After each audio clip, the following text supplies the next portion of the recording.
তোমাদের মধ্যে যারা নিজেকে জ্যামিতিতে একটু দুর্বল মনে করো অথবা জ্যামিতি একটু কম পারো, তারা হায়ার ম্যাথে কোন চ্যাপ্টারটা জ্যামিতির জন্য করলে একটু সেফ থাকতে পারবে, এটা তোমরা অনেকেই জানতে চাইছো। সো দেখো, তোমাকে অলরেডি জেনারেল ম্যাথের জন্য আইদার সম্পাদ্য অথবা উপপাদ্য করতেই হচ্ছে, কারণ ওখানে তোমার কিন্তু অপশন নাই। ওখানে তোমাকে একটা অ্যান্সার করতেই হবে, and these are your options. একটা হয়তো সম্পাদ্য দিতে পারো আইদার তুমি, অথবা উপপাদ্য দিতে পারো। বাট বিশ্বাস করো, হায়ার ম্যাথে তোমার কিন্তু অপশন আছে। দেখো, হায়ার ম্যাথেও একটা ভাগ থাকে জ্যামিতি ও ভেক্টর নামে। সো সেখান থেকে তোমাকে কমপক্ষে একটা অ্যান্সার করতে হবে। আমি ধরলাম যেহেতু তুমি দুর্বল, সো তুমি একটা অ্যান্সার করবা। সেক্ষেত্রে তোমার কাছে 5টা অধ্যায়ের অপশন আছে, 3, 4, অর্থাৎ একটা আছে উপপাদ্য, একটা সম্পাদ্য, একটা ভেক্টর, একটা ঘন জ্যামিতি, একটা স্থানাঙ্ক জ্যামিতি। এর মধ্যে 2টা প্রশ্ন থাকবে, তোমাকে একটা অ্যান্সার করতে হবে।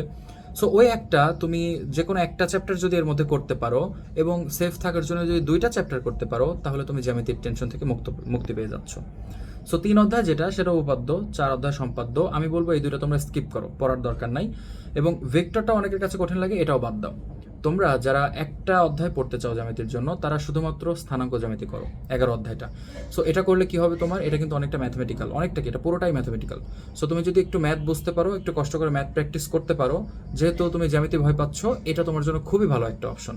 এখান থেকে তুমি প্র্যাকটিস করলে ইনশাল্লাহ তুমি বলা যায় 98% ক্ষেত্রে স্কুল পরীক্ষা বলো, বোর্ড পরীক্ষা বলো, এখান থেকে একটা কমন পাচ্ছ।